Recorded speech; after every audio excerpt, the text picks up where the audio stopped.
Ladies and gentlemen, welcome back to my channel, and today I'm going to be doing a tier list for every single ability that the Deathblades can use in a PvP Arena 3's context. Another reminder, you could watch my journey to Grandmasters if ranked is out, all on my Twitch channel, link in the description. Alright, let's start with the first one. The first ability on our list is the good old upper slash. Now, upper slash, if you don't run this, you're dumb, in my opinion. This ability is phenomenal. It's one of your main knockups. It's one of the only things that you're looking to get in a combo. You should take this in every setup that you're running. I don't think you shouldn't have this. In terms of the tripods, you have a couple different options, but honestly, as long as you have large twist, the big twister, and either the damage reduction or the attack speed, you're fine. I actually love the attack speed as of recently, but I've used both before, so whichever is your preference is good. Just make sure you're using this ability. I think it's required. All right, moving on through the list, we're going to go to Spincutter. Spincutter is something I would put as required, but I think you could put it in S or A tier, more like optional, but really good ability. Personally, I think it's required. I leave it up to the... I think Deathblade's very versatile. So, Spincutter. I think you could do any version of Spincutter. I personally use a tier 1 tripod, and that's it. And I don't even think it matters too much about which tier 1 tripod you use. I know some people take this to tier 3 to get the triple spin for more movement. Totally fine. Whatever works for you. I do think in some way, shape, or form, though, you should have this ability because movement is always very good. All right, moving down the list, we have the Dark Axel. I'm going to put this in required as well. One reason Dark Axel is required, it's your biggest gap closer, especially if you take the increased movement.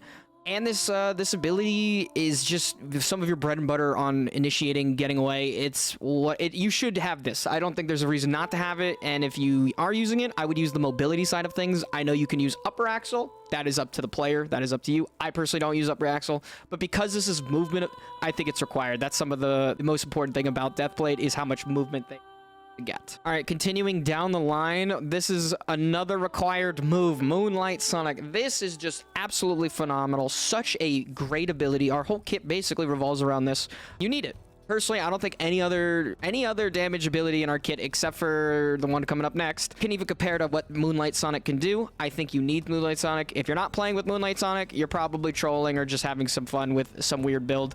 If you're going for optimal, Moonlight Sonic is required. So make sure you take it. All right, and this will be the last one that goes in required. I think you need to have Blitz Rush for the same reasons as Moonlight Sonic. These two abilities do the most damage in your kit. Not only that, Blitz Rush is one of our only somewhat ranged abilities that you don't have to go balls to the wall deep in melee to actually utilize.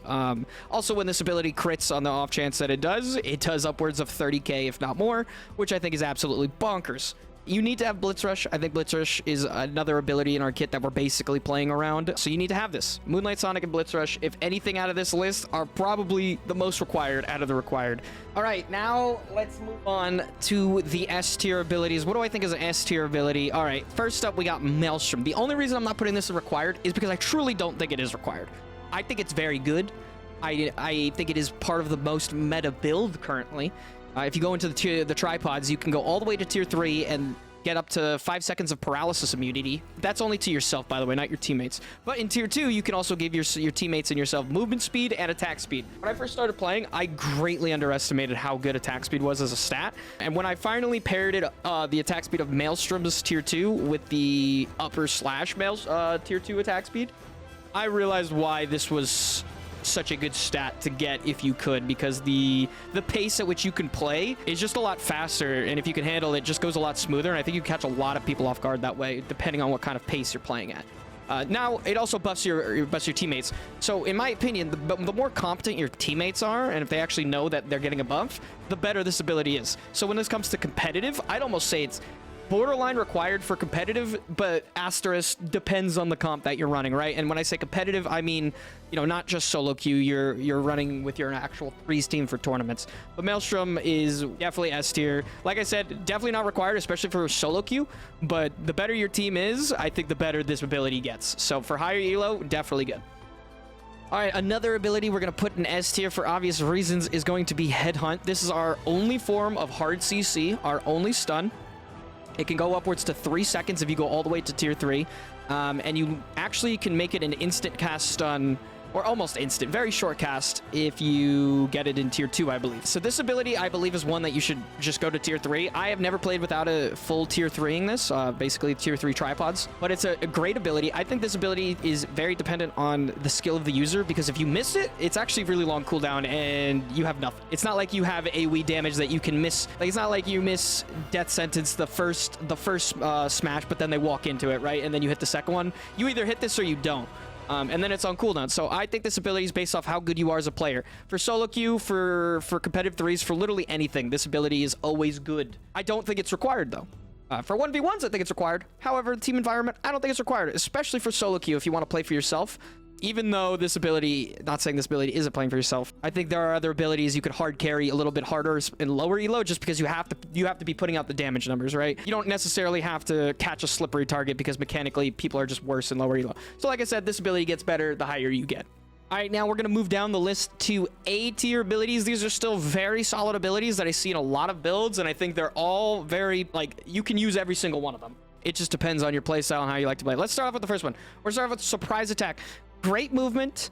It's just another movement ability. It also does a surprising amount of damage with the blade that you leave behind, especially if it crits.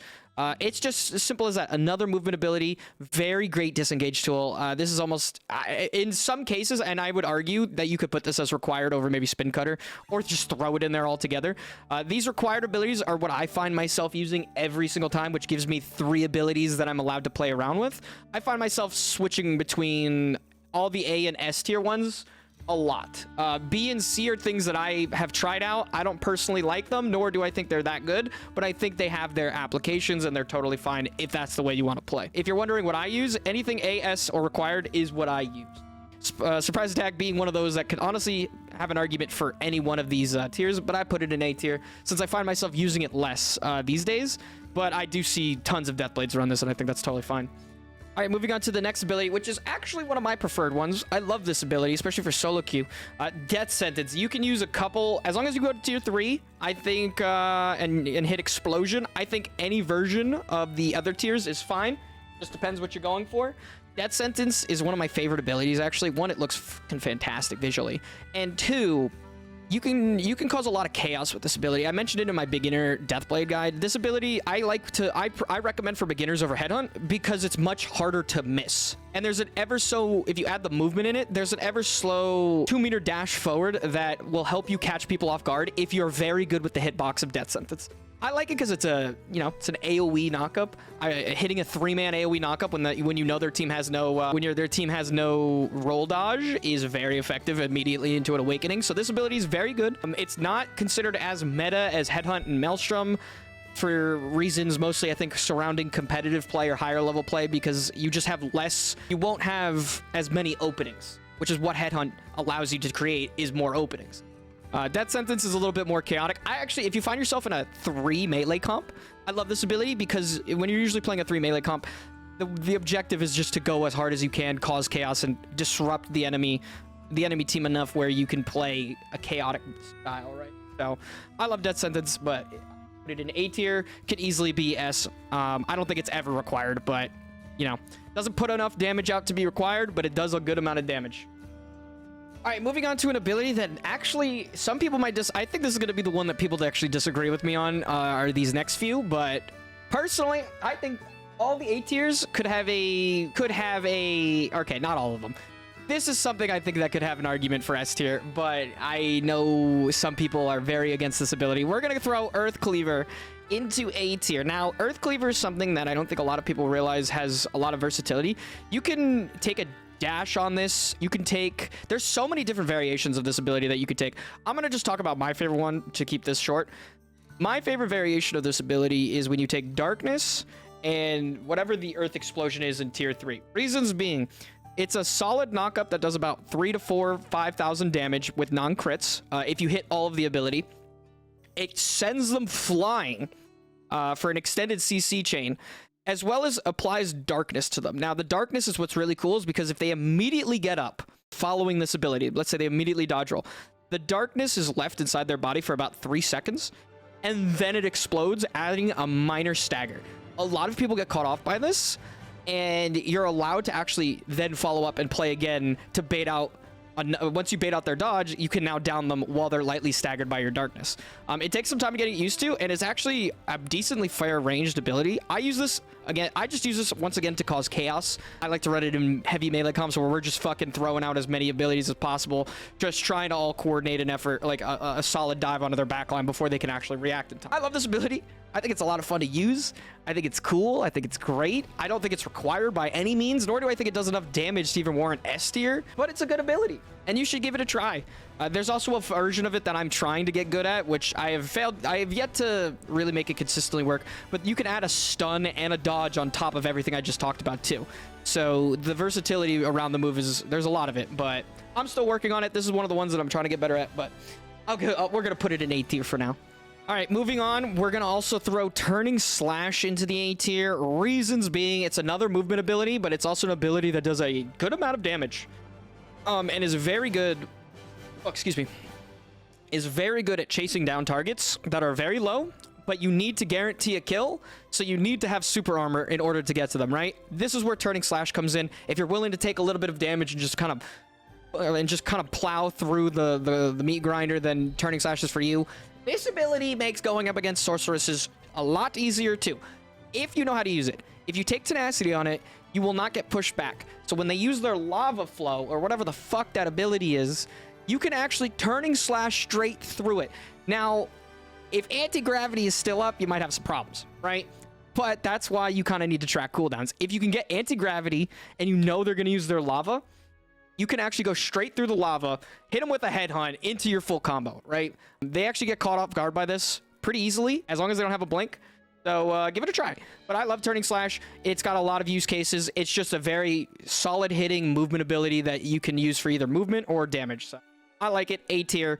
I don't think it's S tier. Not enough damage to be S tier, nor is it required at all. Maybe you could change it with Spincutter. It's up to you. Take it to tier 3. That's how I use it. All right, moving on. We're going to go with our last ability in A tier. It's Polestar. Now, why is Polestar an A tier ability? This is a weird ability to me, but I like it. But I don't think it's good enough to be S tier, nor do I think it will ever be good enough for S tier. What is this ability for? Take the tenacity and the left-sided tier 3 rune.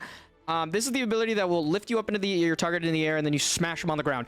It looks like it does more damage than it actually does. I'll say that right now. I feel like I'm doing more damage than I actually am to targets with this, but there's better abilities to follow up your CC with rather than this ability. Now, what this ability is good for is it gives you tenacity, and it's just another super armor. So let's say you combo somebody, but you're afraid you're about to get dove by the two other teammates. You can immediately go upper slash into a Polestar to, one, continue doing damage to them while staying safe in your super armor. Think of it more as an extended CC chain while you have super armor up if you're just afraid of what's coming right after, but you still want to stay in the thick of it. So consider it like that. Or if your other, your Blitz Rush or your Moonlight's on cooldown and you just want to get a little bit more going, chain it with an upper slash and then knock them back on the ground. It does a decent amount of damage. I feel like it should do more, but that's probably me just being biased. Great ability though. It's just another super armor if you think you need it. Kind of how like Turning Slash is just another super armor if you think you need it. So play accordingly, whatever works for your playstyle. Great ability, fine. I think it works fine. All right, now we're going to be moving on to the B and C tiers. These abilities are like things that I'm going to be honest, I haven't used a lot. But I think we can also have a generalized understanding of why these are down here. First, we're going to go with Void Strike. I don't think Void Strike is necessarily bad. Personally, I don't like it because it's a charged ability. I've tried a couple of the different tripods out. It just doesn't feel right to me. I think this could easily be an A tier. Like I said, this is just a personal preference. I've seen people use it. I think it's great for 1v1s if you want to go that route. I know you could time it. If you time it perfectly with upper slash, or depending on when they're coming down in the knockup, you can extend the CC chain even more. The damage seems pretty decent too as well. I just didn't like it as compared like for my playstyle, the way that I like to play. So I put it in B tier. Easily could be an A tier ability. Swap it in how you see fit. If you're like, no, I will die on the hill, Mr. Riofacer. This is the best ability in the world. Great, dude. I'm gonna be honest. I don't care. I don't use it, but like I said, you can use it. If you really like it, go for it. So it's a B tier for me. Not really much else to say. All right. I'm gonna be honest, that's the only B tier. We're gonna go to C tier, and I'm gonna be honest, this should be in don't use. But look, if you are so set on playing Fatal Waves, the only hope I have for you is there's a tripod that gives you, I think, 30% extra crit when using this ability. If you really want to use it, I think there's some way that you could just get a lot of crit damage off and actually do some decent damage on somebody by RNG's sake. Otherwise, I don't think it's that great. I tried it. It seems funny. The tripods make them both different. This is going to be C tier just because I think it's possible that you could use this. But there's just other things that are better and easier to use. So why would you use this, right? But it's not completely trolling.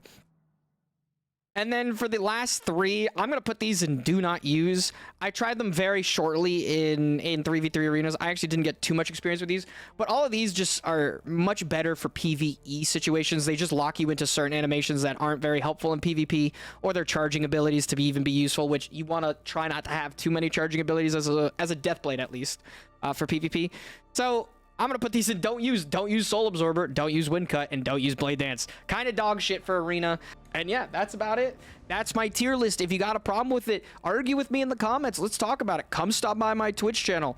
Link in the description. I could be live right now. If you think I'm stupid and you want to tell me, fucking come through and tell me I'm stupid. Let's argue. I'm bored all day, so give me some entertainment. Get live.